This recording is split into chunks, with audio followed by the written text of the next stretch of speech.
Selamat pagi dan salam sejahtera untuk kita semua. Perkenalkan, saya Shirley Wijaya, dosen program studi manajemen Fakultas Manajemen dan Humaniora Universitas Pradita. Pada kesempatan kali ini, saya akan membawakan materi perkuliahan untuk mata kuliah Manajemen Sumber Daya Manusia dengan jumlah 3 SKS. Sumber daya manusia merupakan aspek yang sangat penting dan untuk kita kelola dengan baik karena akan menentukan tercapainya tujuan suatu organisasi atau perusahaan. Adapun topik yang akan saya sampaikan pada hari ini yaitu tentang pelatihan dan pengembangan karyawan yang efektif.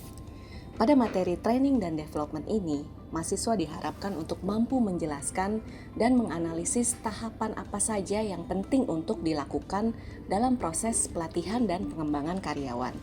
Selain itu juga untuk meningkatkan pengetahuan mahasiswa tentang proses manajemen sumber daya manusia sesuai dengan standar yang diperlukan, sehingga nantinya ketika mahasiswa sudah lulus dan masuk dalam dunia kerja, mereka sudah siap dan mampu mengelola talenta-talenta terbaik dalam dunia kerja untuk perusahaan atau organisasi.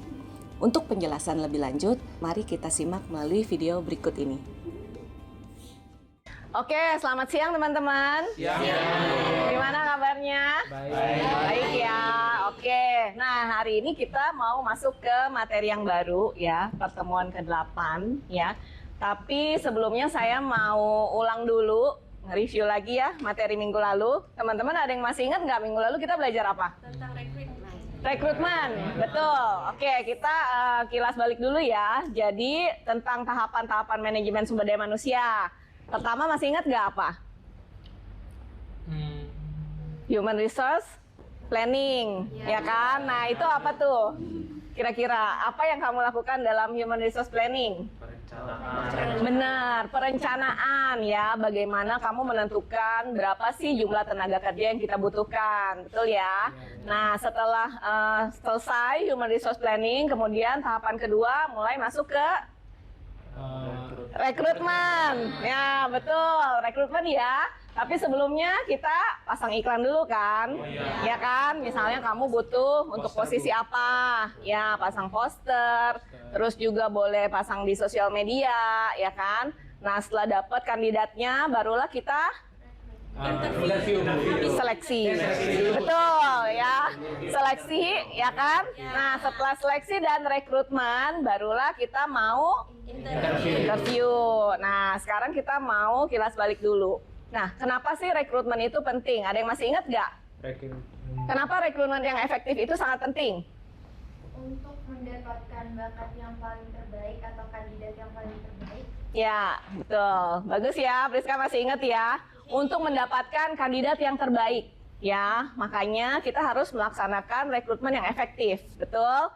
Nah, kemudian apa lagi? Ada yang masih ingat? Meningkatkan produktivitas. Ya, meningkatkan produktivitas karena produktivitas karyawan pada akhirnya akan meningkatkan kinerja perusahaan. Ya, good Kristo. Nah, setelah itu kita harus melakukan rekrutmen yang efektif. Tentunya ada tantangannya, betul ya? Betul. Kira-kira apa tantangan dalam rekrutmen? Masih ingat?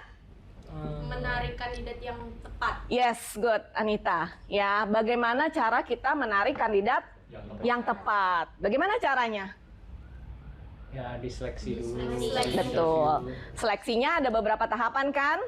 Yang pertama misalkan ya skill test, terus apa lagi? Psikotes, experience-nya ya, dilihat dulu background-nya, pengalamannya, betul kan? Nah, kemudian setelah tes, barulah interview. Bagus, masih ingat ya? Oke, sekarang kita masuk ke materi yang terbaru ya, di pertemuan ke-8. Ini terkait tentang training and development employee. Ya. Nah, teman-teman bisa cek juga materinya di Aswaya ya. Oke, ini ada semuanya sudah saya upload di Aswaya. Nah, sebelum proses training dilakukan, ya, ada satu tahapan, ya, setelah proses rekrutmen, kemudian sudah resmi menjadi karyawan, ya. Tapi ada satu proses yang harus dilakukan sebelum pelatihan dimulai. Proses apa itu? Orientasi. Orientasi, ya. Apa itu proses orientasi? Perkenalan. Pengenalan, teman-teman, betul ya. Jadi kita akan lanjutkan dengan proses orientasi.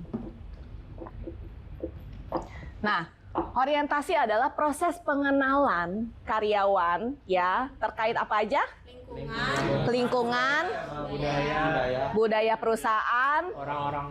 betul, orang-orangnya, misalkan karyawannya bekerja di divisi mana, atasannya siapa, rekan kerjanya siapa aja, kemudian gimana sih budaya perusahaannya, ya.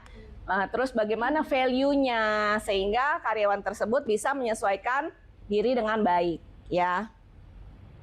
Nah, apa tujuan dari proses orientasi yang tadi teman-teman sudah infokan ya? Ketika proses orientasi pengenalan, kita menyambut ya seluruh karyawan baru yang tergabung di dalam perusahaan kita. Betul ya? Nah, setelah itu kita akan memberikan informasi kepada mereka ya, basic information terkait yang tadi kamu bilang, budaya perusahaan ya, prosedur kerja ya kan? Kemudian etika kerjanya seperti apa, itu kita berikan dalam basic information, ya kan? Nah, kemudian understanding the organization. Nah, ini maksudnya bagaimana? Memahami organisasi desa. Iya, Sam. Memahami bagaimana jalannya organisasi tersebut, ya. Proses kerjanya seperti apa, gitu ya. Nah, kemudian yang terakhir, socialization seperti apa? Berinteraksi antar sesama. Betul, berinteraksi dengan sesama anggota. Ya, nah itu sangat penting untuk dilakukan. Masih ingat orientasi kira-kira berapa hari sih idealnya menurut teman-teman? 3 Ya, 2 atau 3 hari ya. Nah, barulah setelah itu kita akan lanjutkan ke pelatihan. Ya, training and development. Nah, kita akan belajar bagaimana proses-proses dalam pelatihan. Nah, tapi kita perlu tahu dulu sebenarnya apa sih tujuan dari pelatihan dan pengembangan karyawan. Menurut teman-teman, apa sih tujuan training? Kenapa harus kita lakukan training? Untuk menyamakan visi misi. Agar employee-nya bisa tahu kerja apa. Ya, coba kita list ya. Tujuan training apa saja? Tadi Ronaldo? Agar yang employee yang baru bisa ngerti gitu apa yang bakal dia kerjakan nanti di Betul, ya. perusahaan. Iya, jadi kita ingin memberitahu kepada seluruh karyawan ya, kira-kira pekerjaannya itu seperti apa. Betul ya? Ini terkait tentang job desk ya. Nah, job desk-nya dijelaskan kepada seluruh karyawan, nanti pekerjaannya bagaimana, ya kan? Kemudian apa saja yang diharapkan, betul ya? Betul. Nah, kemudian apa lagi? Untuk apa lagi kira-kira pelatihan harus kita lakukan? Meminimalisir kesalahan Bu kalau udah masuk. Ya, meminimalisir kesalahan. Ya.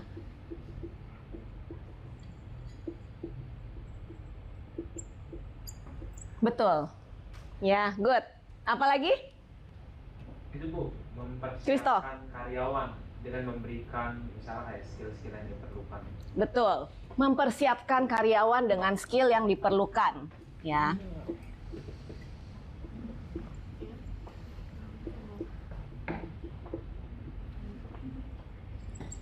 Oke. Inilah pentingnya training and development, ya. Nah, setelah kita tahu bagaimana pentingnya training and development, kita perlu memahami ya kira-kira tahapan apa saja yang harus ada di dalam sebuah pelatihan. Teman-teman sudah baca materinya? Kira-kira tahapan apa aja? Analyze. Ini kita kenal sebagai ADDIA. Iya. EDI ya. Tahapan dalam training yang sangat penting ya, supaya training atau pelatihan karyawan berjalan dengan efektif harus ada 5 unsur penting. Yang pertama apa? Analyze. Ya. Nah, dalam tahapan ini, analyze, kira-kira apa yang kita lakukan? Menganalisis Bu Kebutuhan perusahaan. Iya, betul. Masih ingat pernah kita bahas pelatihan atau training tidak hanya dilakukan ketika di awal karyawan itu masuk bekerja, tapi juga bisa di tengah-tengah periode kerja. Betul ya? Nah, kalau misalkan tadi tujuan dari pelatihan untuk karyawan baru, yang tadi Kristo bilang, mempersiapkan skill karyawan yang dibutuhkan. Betul ya? Nah, tapi bagaimana kalau dengan training yang kita berikan di tengah-tengah periode bekerja? Apa tujuannya? Menambah skill. Atau misal ada permasalahan ya yang terjadi di divisi tertentu. Kemudian kita ingin meningkatkan skillnya. Misalkan ya, oh ternyata di divisi purchasing kurang nih. Misalnya teamworknya. Mereka biasanya cenderung bekerja secara individu, misalnya. Di situ kita menemukan masalah. Ternyata teamwork itu kan seharusnya sangat penting untuk dilakukan. Makanya kita berikan pelatihan terkait teamwork. Betul ya? Nah, kita harus sesuaikan, analyze. Tentukan dulu apa tujuan pelatihan itu dilakukan. Ya, kita harus tahu alasan-alasannya itu apa. Ini kita lakukan di dalam analyze, ya. Kemudian, siapa yang akan kita berikan pelatihan?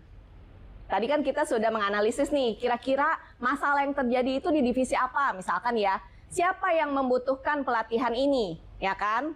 Nah, kita analyze dulu ya. Yang kedua, Desain, Bu. desain. Nah, desain ini terkait apa kira-kira? Bagaimana pelatihan akan dilakukan? Iya, betul Anita. Ya, jadi dalam tahap desain kita tentukan waktu pelatihan, ya, mau diadakan berapa lama, betul? Tempatnya di mana, pesertanya berapa orang, misalkan seperti itu. Iya. Dan metode training itu kamu mau pakai cara apa? Misalkan trainingnya dilakukan secara online, misalnya ya, kalau pesertanya ada beberapa misalkan dari luar kota nih, dari karyawan di cabang lain misalnya ya, kita bisa lakukan secara online, melalui Zoom atau Jimit misalnya gitu ya. Nah, tetapi kalau misalnya pelatihannya hanya fokus kepada satu perusahaan di kita aja nih, ya udah kita lakukan secara offline, misalnya melalui seminar atau workshop, ya kan, di dalam kelas seperti ini, misalkan begitu bisa ya. Nah, itu kita lakukan di dalam tahap desain. Dan jangan lupa tentukan topik pelatihannya itu apa. Secara garis besar ya. Nah, topik pelatihannya apa. Kemudian, kita masuk tahapan yang ketiga. Develop. Apa itu develop? Mengembangkan, Bu. Mengembangkan materi training secara lebih spesifik. Ya. Jadi ketika tadi teman-teman sudah menentukan topik apa sih yang mau kita berikan di dalam pelatihan nanti, ya, kita harus menyusun lagi materinya secara lebih spesifik. Ya. Jadi dalam tahap ini di develop, teman-teman harus buat tuh PPT-nya, ya kan? Ya, topiknya yang tadi kamu buat misalnya mau dijadikan slide presentasi seperti ini, misalkan. Nah, teman-teman sudah mulai persiapkan. Kemudian juga misalkan, mau dikasih video, gitu ya, boleh, ya kan? Dan lain sebagainya. Peralatan-peralatan yang digunakan untuk training apa aja, misalkan. Nah, itu teman-teman sudah list, ya, di dalam tahap develop, ya, dalam tahap develop. Nah, ketika tahap ini, ya, 3 tahap di awal sudah teman-teman lakukan. Kemudian tahap yang keempat, Implement, Bu. implement. Apa itu? Mengimplementasikan. Implement. Melakukan. Melaksanakannya secara nyata. Tadi kan teman-teman sudah rencanakan, ya kan? Pesertanya siapa, berapa hari, tempatnya di mana, dan lain-lain, topiknya apa. Kemudian inilah saatnya kita melakukan, implement, ya. Nah, kita berikan pelatihan yang sesungguhnya kepada karyawan kita. Betul ya? Nah, kemudian di dalam implement, untuk narasumbernya nanti bisa saja dari dalam perusahaan sendiri, ataupun misalkan trainer dari luar, dari pihak eksternal. Nah, itu tergantung kesepakatan biasanya ya dalam perusahaan tersebut ya. Nah, oke, setelah kita laksanakan, implement, kemudian tahap terakhir Kita evaluasi. evaluate ya. Kenapa kita harus evaluate? Melihat Melihat kekurangan dari acara Ya. agar nextnya bisa Lebih baik lagi. Betul, betul Priska ya. Jadi ketika kita evaluate, kita kan harus tahu feedback dari peserta ya, dari karyawan ya. Feedback tentang apa? tentang trainingnya, Iya. cara trainingnya. Betul. Apakah materi trainingnya jelas, mudah dipahami atau tidak? Misalkan seperti itu ya. Apakah materinya itu bisa membawa perubahan untuk cara kerja karyawan, misalkan. Kemudian misalnya penilaian untuk si pembicara. Ya, apakah membawakan materi terhadap karyawannya itu jelas, bisa dimengerti, misalkan gitu ya. Terus misalkan tentang waktu pelatihan, apakah masih kurang atau terlalu lama misal ya. Itu kita harus tahu feedback dari peserta training ya. Nah, feedback ini biasanya diberikan dalam bentuk apa? Masih ingat? G-form, kuesioner. Boleh teman-teman feedbacknya itu melalui kuesioner yang kita print, boleh, silakan supaya bisa didokumentasikan ya. Atau bisa juga melalui G-form. Ya, linknya nanti diberikan kepada peserta pelatihan. Seperti itu ya. Oke. Ya, ini tahapan dalam pelatihan ya. 5 proses penting yang harus teman-teman pahami. Sampai saat ini ada pertanyaan? Ya, Anita, silakan. Jadi kalau seandainya evaluasi selain dari G-form atau isi form itu kan peserta. Mm-mm. Nah, boleh nggak yang menyediakan atau yang menyelenggarakan training itu lihat apakah kinerjanya berubah atau enggak? Itu termasuk evaluasi atau enggak? Iya, boleh. Ya, jadi itu termasuk juga dalam evaluasi untuk melihat kinerjanya seperti itu ya maksudmu ya. Iya, itu bisa dimasukkan dalam evaluate. Ya. Jadi selain G-form. Iya, selain G-form. Boleh. Ya. Ada lagi? Cukup jelas? Cukup jelas ya? Oke.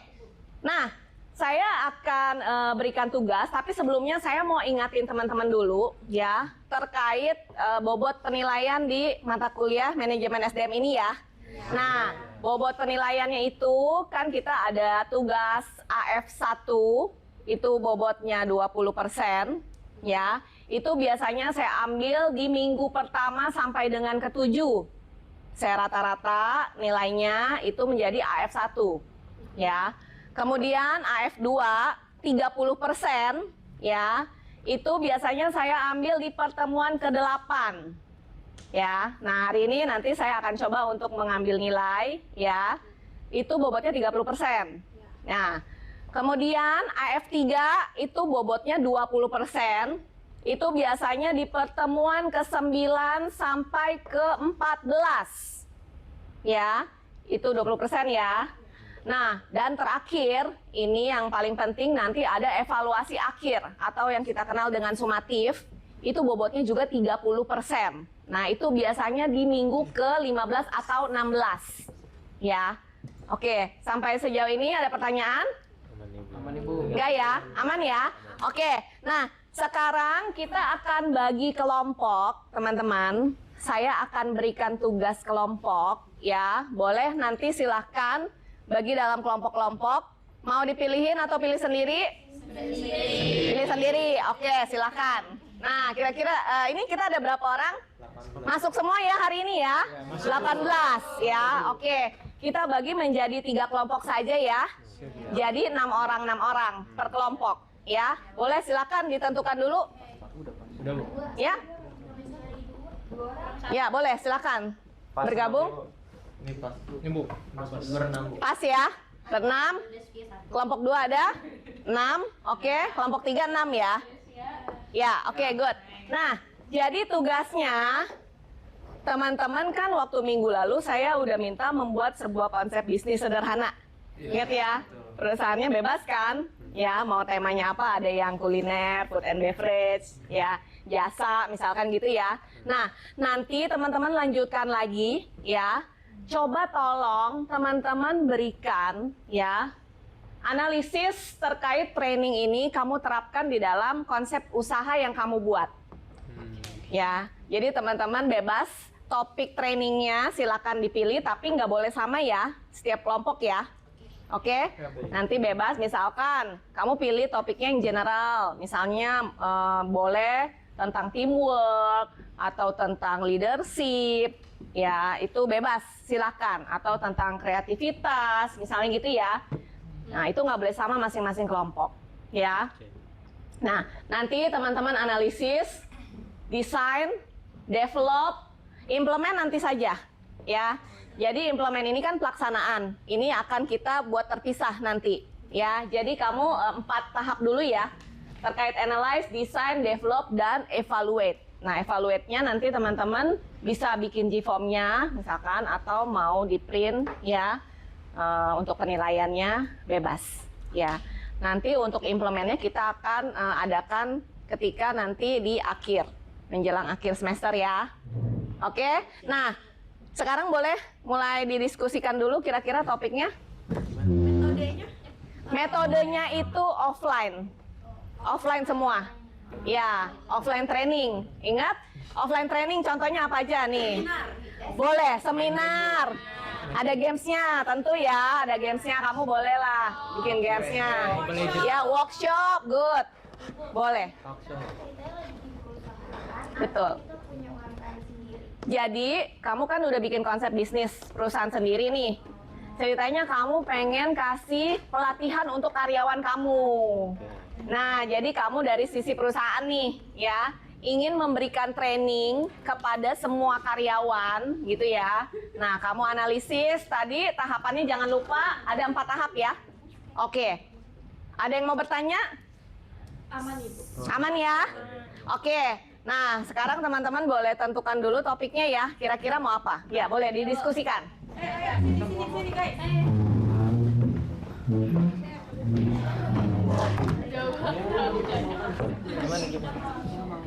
Gimana ya? Kayak gini banget ya.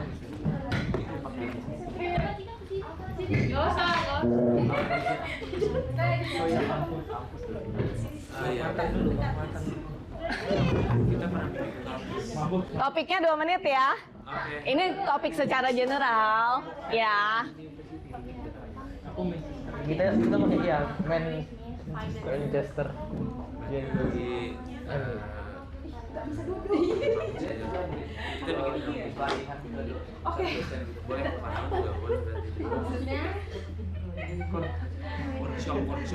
workshop ini kita bisa pelatihan skill untuk AI Biar kelihatan. ya skill AI Untuk karyawan biasa. Tadi teman-teman sudah absensi akad ya? Sudah ya, oke.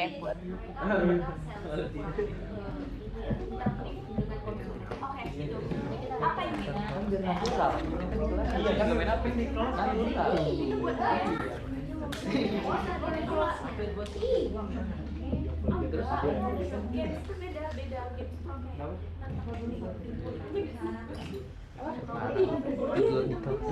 Apa? Mungkin workshop untuk udah dulu kampus Oke, kelompok 1 udah dapat, kelompok 2 silakan. Udah?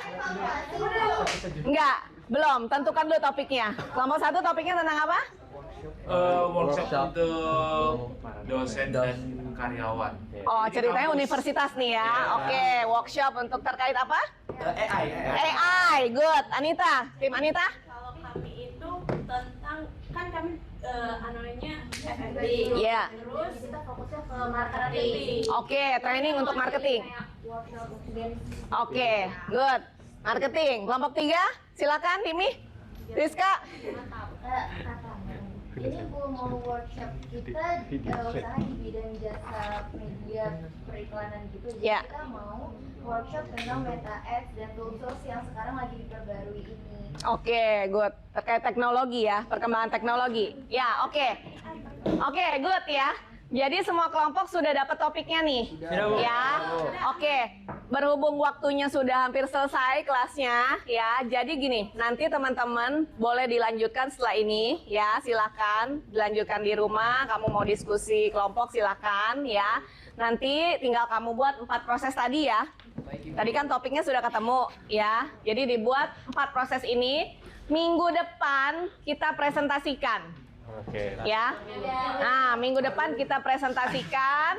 Nanti kita ambil penilaian ya. Baik, Ya, Bu. oleh karena itu dikerjakan sebaik mungkin. Siap, ya. Bu. Terkait Siap. tugas ini, ada yang mau bertanya? Roni, Bu. Aman? Aman, Bu. Oke, Javier, ada yang mau bertanya, Javier? Sudah. Ya. Oke. Nah, oke, materi untuk kelas hari ini sudah selesai, ya. Nah, tapi sebelumnya masih ingat nggak quotes minggu lalu apa? Tetap semangat dan pantang menyerah, Bu. Tetap semangat dan pantang menyerah. Masih ingat loh ya, Ronaldo. Oke. Itu harus diingat ya. Quotes minggu ini. Nih. Teknologi itu penting ya. Tetapi mengumpulkan dan mengelola orang-orang hebat adalah yang paling penting. Oke. Oke, thank you ya teman-teman ya. Kelasnya hari ini sudah selesai ya. Terima kasih untuk perhatiannya. Sampai ketemu minggu depan ya. Siap, Bu. Oke, sampai jumpa. Ya. Demikian untuk penyampaian materi hari ini. Terima kasih atas perhatiannya dan apabila mahasiswa ingin mengakses materi, dapat mengunjungi Pradita Learning Management System Aswaya. Di sana mahasiswa dapat membaca seluruh materi perkuliahan dan juga tugas-tugas yang akan diberikan. Sampai jumpa di pertemuan kelas selanjutnya. Video ini didedikasikan untuk mengikuti program sertifikasi dosen 2026. Terima kasih.